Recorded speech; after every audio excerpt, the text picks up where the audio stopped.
आज जुमा के दिन हम लोग धुलिया जा रहे हैं और वहाँ पर जाकर हम मालेगांव शहर में जो कारोबार चलता है वहाँ क्या मजदूरी मिलती है मालेगांव में और धुलिये में, ये जानने के लिए हम धुलिया जा रहे हैं कि वो धुलिये के मजदूरों को किस तरीके से मजदूरी बढ़कर मिलती है, कौन से वाहन की कितनी मजदूरी है, ये सब जानकर हम न्यूज़ पर चलाएंगे और मालेगांव शहर के बारे में बताएंगे कि मालेगांव शहर के तमाम सेठ लोग हमें कितनी कम मजदूरी देते।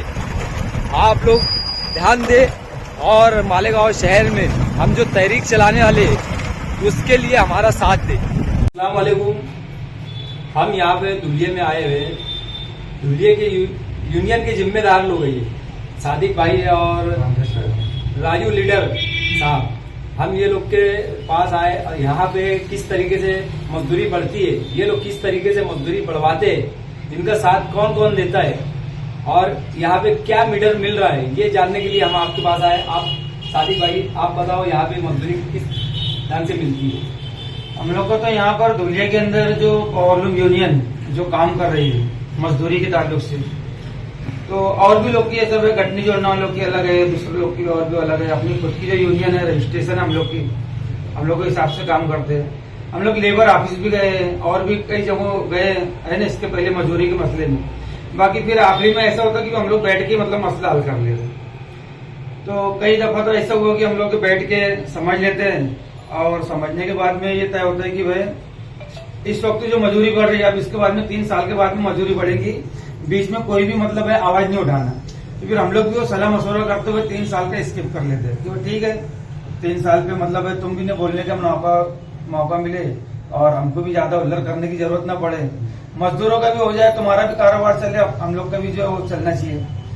और उसके बाद में कुछ दफे ऐसी होती है कि कुछ सेठ लोग बातें मानते हैं, कुछ नहीं मानते हैं, तो फिर हम लोग को कभी कभी जमीयत का भी सहारा लेना पड़ता है।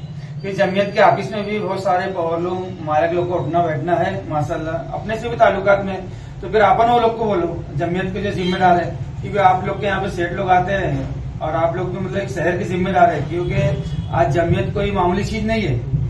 सबसे पहले तो मसला तो अपने देखा जाए तो जो हमारी सोचताएं है ना इस्लामी तंजीबें जो है, तो उलमा लोग भी बोलते हैं हो सके तो सबसे ज्यादा पहले आपस में बैठ के करो, बाद में कहीं पर जाओ।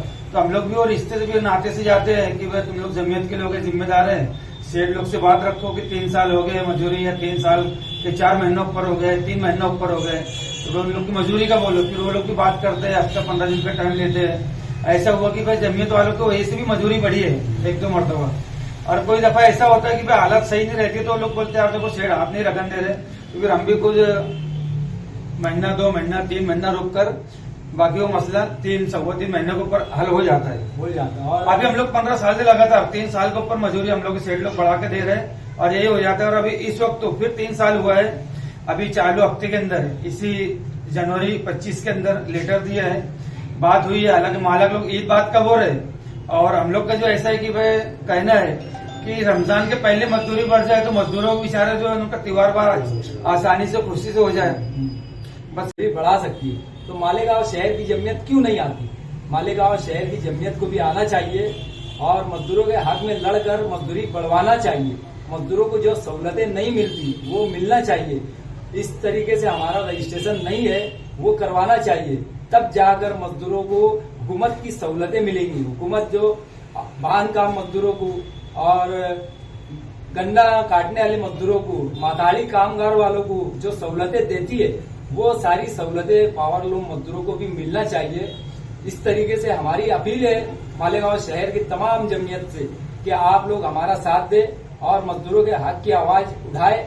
हमारा साथ देकर आप हमारे साथ चलेंगे तो इंशाअल्लाह मजदूरी भी बढ़ेंगी और मजदूरों को उनका हक भी मिलेगा।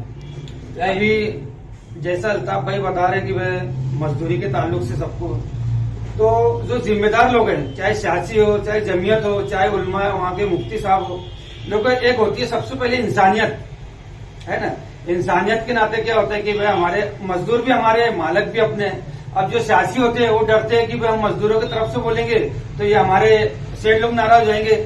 उलमा किराम जमीयत वाले जो है वो बोलते हैं कि भाई इनके तरफ से बोलेंगे तो मालिक लोग, तो नहीं, ये चीजें अलग है। हम तो ये नहीं मांग रहे ना कि हमको तुम्हारा मतलब 8 घंटे ड्यूटी करके दो, बोनस दो, ये सब चीज तो गवर्नमेंट फैसिलिटी मांग ही नहीं रहे।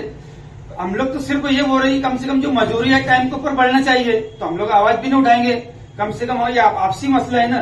अब जब एक चीज मांगते हैं जो मजदूरी जो हक है, जब तुम हक नहीं देंगे तो फिर हम दूसरी चीज भी मांगने को खड़े जाते हैं। तो मैं अपील करूंगा, चाहे मालेगांव की आवाम हो, मेंबर हो, चाहे जमीयत हो, या जो भी मतलब अपने आप को रखते हैं जो मसला हल कर सकते हैं, तो मैं उनसे गुजारिश करता हूँ। और यहाँ तक का जो सनत का मसला है, तो मैं उनका अल्लाह का वास्ता देता हूँ कि भाई आपस में बैठ के मजदूरी हल किया करें।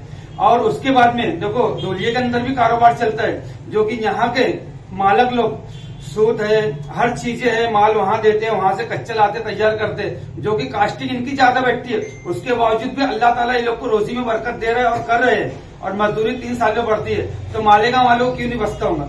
बसता है, जरूर कोशिश करें, इंशाल्लाह आपको भी उससे ज्यादा बरकत होगी और हमारा कारोबार कोई कम नहीं हुआ है, अल्लाह के करम से मतलब बढ़ते ही जाता है ना। तो मैं ये बोलूंगा कि बैठ के मतलब हल करें। आपसे गुजारिश है, मोहतबना गुजारिश बोले अल्लाह का वास्ते, क्योंकि मैं देखता हूँ कि मजदूरी के वास्ते इतनी परेशानी होती है, और मजदूरी न बढ़ाते हुए लूम बढ़ाते जाते हैं। कम से कम वो मजदूर के चेहरे की रौनक जो है ना, कम से कम वो भी देखा करो, उसकी मेहनत और उसकी हड्डी जो घस रही है, उसका मेहनत कितना जा रहा है, उसके ऊपर भी गौर फिक्र करना चाहिए। कल खुदा के तुम्हारी पकड़ है और हमारी पकड़ है, इसके ऊपर गौर फिक्र करना चाहिए। और धुलिया के मजदूरों को मैं कहना चाहता हूँ कि जब ये यूनियन आपके लिए लड़ रही है, तो आपका भी हक है कि इनका साथ दे, इनके पीछे खड़े रहे। कम से कम हाथ बांध के तुम खड़े रह सकते थे, तुमको अगर कुछ बोल सकते, कुछ कर सकते, तो कम से कम इनका खड़े तो रह सकते। और आज हम लोग मालेगांव से धुलिया आए, और इंशाल्लाह वक्त आएगा तो हम लोग भिवंडी भी जाएंगे, इचलकरंजी भी जाएंगे, यानी वहां भी मालूमात निकालेंगे कि वहाँ क्या मजदूरी चलती है। अरे अल्ताफ भाई तुम्हारे लिए मेहनत कर रहा है मालेगांव शहर में, तुम्हारा हक है कि कम से कम इनके साथ खड़े रहो। तुम अगर नहीं कुछ कर सकते इनके साथ खड़े, आज तुम्हारे लिए अल्ताफ भाई मालेगांव से यहाँ तक आया, मैं उनके साथ आया, मैं भी उनके साथ लगा हूँ, जबकि मैं पावर लूम से मेरा कोई नाता नहीं है, मगर एक हमदर्दी एक मोहब्बत है, इसी नाते से मैं भी लगा हूँ कि नहीं यार मजदूरों का फायदा हो जाए। मगर कम से कम आप लोग मजदूर है, आप लोगों का हक है कि कम से कम थोड़ा अल्ताफ भाई को सपोर्ट करो। धुलिया में जो है भाई लोग की संगठन है, जो उनका यूनियन है, इन लोगों को सपोर्ट करो।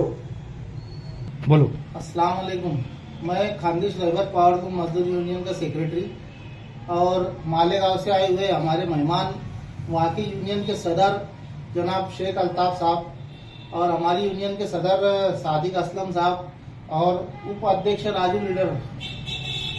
अभी जो हालात चल रहे हैं पूरे महाराष्ट्र में, पूरे हिंदुस्तान में, कामगारों के ऊपर गवर्नमेंट ने हर तरह की योजनाएं बनाई, लाड़की बहन बनाई, लाड़का भाई बनाई और तरह तरह की योजना बनाई, तो इनको कभी मजदूरों का कभी ख्याल नहीं आया। दिगर आमदार खासदार भी यहाँ से जब चुन के जाते बड़े बड़े आश्वासन देते, हम तुम्हारे लिए करेंगे, कोई पार्लियामेंट में और असेंबली में ये चीज का कोई उठाव लेता नहीं। तो मेरी धुलिया, मालेगांव और तमाम महाराष्ट्र के मालकान लोगों से ये गुजारिश है कि हम आपसे जो मजदूरी बढ़ाने के ताल्लुक से जो मांग करते वो हमारी जायज मांग है, लेकिन हमको जो गवर्नमेंट की तरफ से जो फैसिलिटी मिलने होना वो मिलने के वास्ते आप लोग जब तक हमारा साथ नहीं देंगे, हमको गवर्नमेंट से कोई सुविधा और कोई फैसिलिटी नहीं मिलने वाली है। हमको नहीं मिले, और जब हमको उसकी सुविधा और उसकी फैसिलिटी जब हमको नहीं मिली तो आप लोगों को कैसे मिलेंगी? तो मेरी आप लोगों से एक ही गुजारिश है कि आप हमारा साथ दो, ताकि हम हुकूमत से लड़के हमारा एक मंडल बना सके और उस मंडल के तहत हमारे जो कामगार जो है, मजदूर जो है, वो उनको उस फैसिलिटी का फायदा उठा सके, ताकि उनके बच्चों के एजुकेशन के लिए और दवा खाने के लिए और हर तरह की जो भी फैसिलिटी गवर्नमेंट करेगी उसका फायदा उठा सके। बस मेरी तमाम मालकान से यही गुजारिश है। इतना बोल के मैं अपने 2 अल्फाज खलास करता हूँ। जय हिंद, जय महाराष्ट्र। अगर आपने अभी तक हमारा चैनल सब्सक्राइब नहीं किया तो हमारे चैनल को सब्सक्राइब